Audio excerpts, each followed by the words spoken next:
I was on the same label as the guys in Liberty in the late 60s and early 70s. And we were doing sessions around LA and stuff, and there was a snack called Screaming Yellow Zonkers.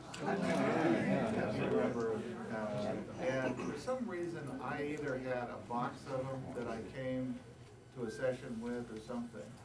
And for some reason, I think to differentiate between me and Bob Bogle, they'll start calling me Zonk. Yeah, Zonker, and then it becomes short. When you guys were recording Ventures in Space, did you realize how cutting edge that thing was for its time, even still today, as far as the sounds? Not really, but I'll tell you, we knew that we wanted everything, I mean, nothing but the sound of the guitars. Right. You know, no gimmicks of any kind. It's all, a lot of steel guitar from a guy named Red Rhodes. Right. And he was, as a matter of fact, that's a whole nother story. I could go on forever, but anyway, he was the very first one to come over to us and say, I've built a little box. And he didn't even know what to call it, but it distorted the guitar, you know. And it's the first fuzz tone ever. And when he gave it to us, we thought, well, what can we use that for? And, you know, nobody had ever heard a sound like that. And so he said, well, what does it sound like? And I said, well, it sounded like a 2,000-pound bead to me. So that's how that got its name, 2,000-pound bead. That was the very first one. And I read an article not too long ago that said, if you think that the Rolling Stones with Satisfaction was the first one, you would be totally wrong. The Ventures were first to use a fuzz tone on the 2,000-pound beat. Yeah, they even mentioned Jimmy Page in that article, I think. That they even mentioned Jimmy Page in that article, that he got his sound, fuzz sound from you guys. Could I ask a question? On that album, Nokia, your sound on Out of Limits, it has that edge to it. Is that just the pickups, or did you have Red Box at that time? Because that edge is just tremendous on Out of Limits. The pickups were real outwound. Okay. And they distorted just a little bit. Now the pickups we have on like the VM75 they're not that hot, right? No. They're okay. You know, one of you asked me about Walk Don't Run 64 and said, is that a 6-string bass or is it a guitar? Definitely a guitar. Now, we had some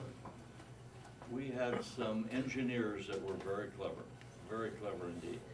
As a matter of fact, I'll continue with the Walk Don't Run 64 story anyway. The engineer came out and set my amp and my reverb, and he got that real, you know, sound first before, you know, and that's quite unique. And that was an engineer that did that. And when we first recorded our first 2 albums up in Seattle, there was a studio called Joe Bowles' studio, and he had done a group called the Fleetwoods that had Come Softly to Me and Mr. Blue, and they were both #1 hits. Anyway, the engineer's name was Joe Bowles. It was on a 2-track Ampex, and we did the bass and the drums on one track, and the rhythm and the lead on the other. You know, a real challenge to mix. I mean, you got 2 tracks. You know. Anyway, he was very clever too, and he got real good sounds. He even mic'd the pick sound when you picked, you know, or you did rhythm or something.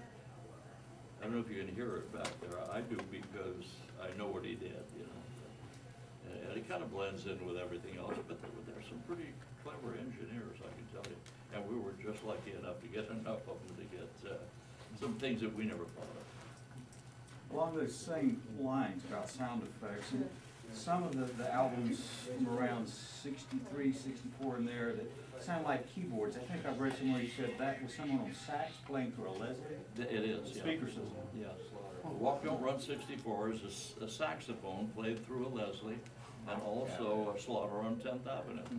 It sounds like a keyboard, but it's not. But through a Leslie, it does sound like one. In case anybody doesn't know what a Leslie is, it's a big speaker for a B3, which is a Hammond. yeah, like a Hammond organ.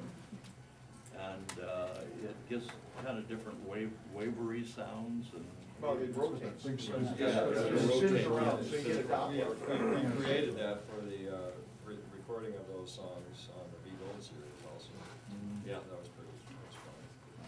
You guys usually get it on the first take, or you have to? No.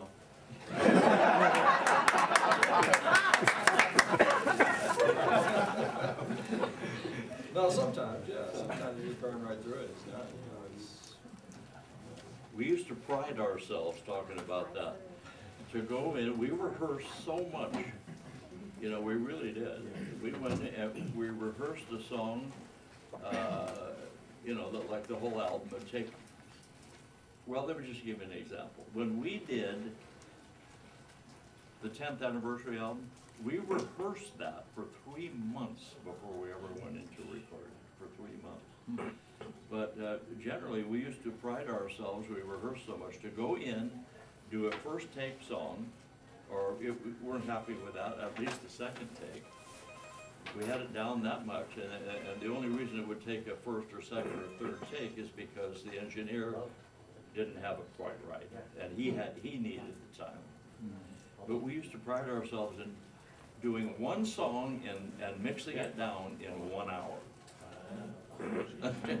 So if you had 12 songs on an album, it took you 12 hours to do the whole thing. But rehearsal was like a month. So we were prepared, and I think it makes a real difference, you know.